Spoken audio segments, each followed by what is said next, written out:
I'm Greg. I'm Brian. I'm Greg, and we're D-Minus Chats, and we have an album.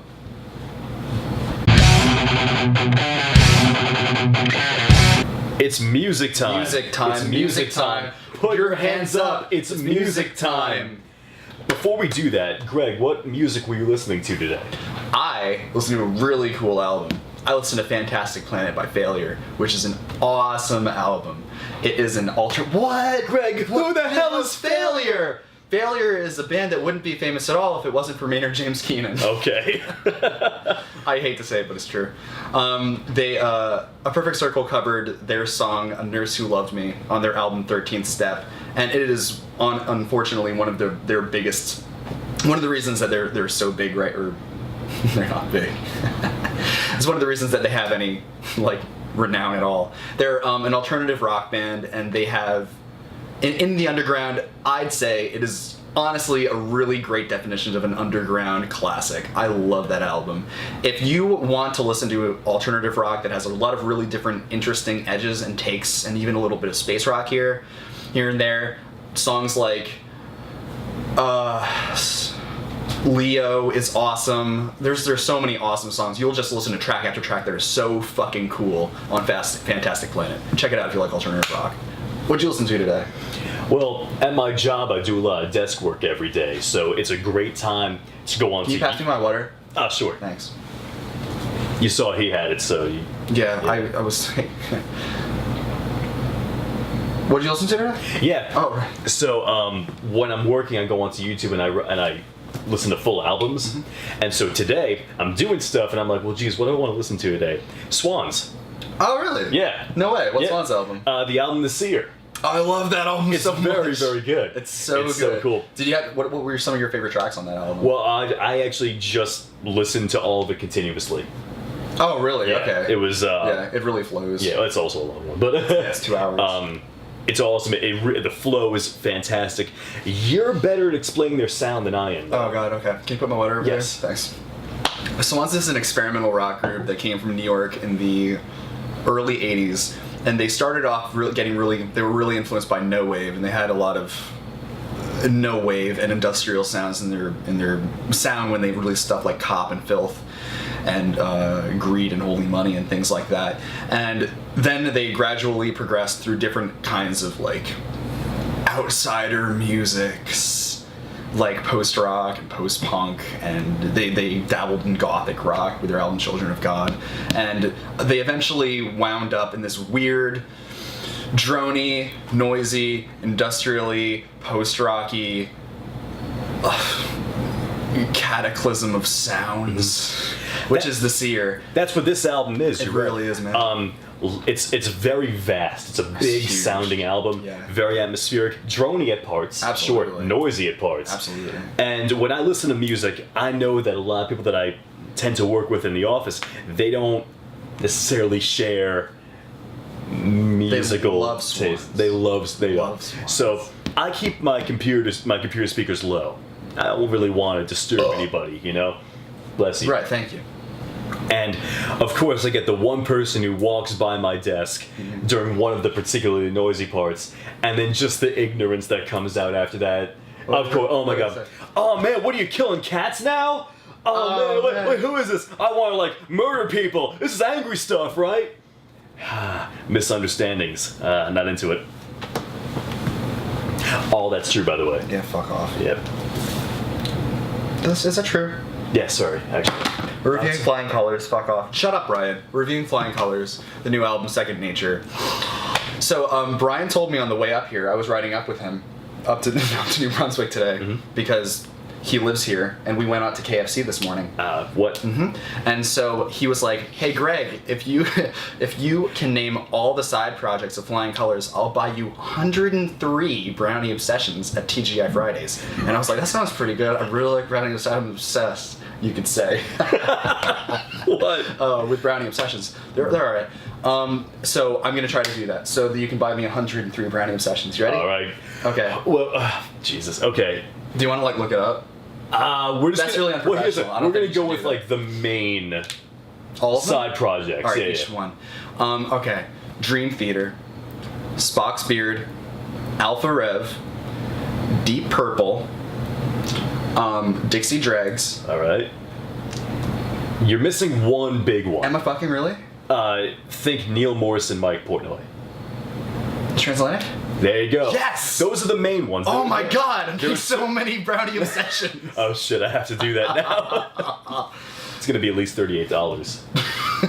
I'll pitch in 3. So, all these guys, this is a Prog supergroup, and they all got together and they formed my favorite Mike Portnoy post-Dream Theater side project called Flying Colors. As a Prog supergroup, and there have been Prog supergroups before, this one is actually Prog. They're not Asia. They're not, yeah, that's true. They're not Phil Collins Jameson. Hi. Yeah. So how was their first album? How'd that compare? Oh, I loved it because I love the first album, and the first album got some criticism because some Prog fans thought that it wasn't Prog enough. I thought the first album was awesome. I love the first loved it. album. I will say though, it's not Prog by some people's standards. Not entirely. Let's take it easy. Is it here. not Prog in the traditional sense of the word progressive? Sure. Yes. Exactly. Yeah. But the first album is. Please continue. It's fine. You want me to touch your foot? The first album, I love because every single song explores a different style of music, Definitely. and they do it so well. It's Yeah. like seamless, and every song is unique. I am crazy about it. And this album, Second Nature, is basically that, except it turns the Prog on. Yeah, they did the same thing. They had Yeah. explored a lot of like different genres of music in this new album. What? What? Are you okay? What's wrong? Yeah, I was remembering when you said you've been D-, and it made me and D-. I was really stupid. No. All right, so we're gonna review Flying Colors, Second Nature, which is an awesome proggy alternative-y record. And listening to it, I'm not, admittedly, I'll say this right now, for all you viewers at home, I'm not the biggest Dream Theater fan. I've listened to them before. They're fine, they're cool, they're nice, they're pleasant. They like to touch me, and I'm good with that. I like being touched. But like Dream Theater doesn't do it for me. I checked out Spock's Beard, and to my pleasure, I think that Flying Colors sounds a lot more like Spock's Beard than it does Dream Theater. Oh, yeah, of course, I think yeah. Neil Morris plays a bigger role in this. That's why some people are kind of turned off by Flying Colors, because they love Mike Portnoy, they're expecting Dream Theater, and these guys aren't even trying to be metal. They're not. They're not supposed to be progressive metal. No way.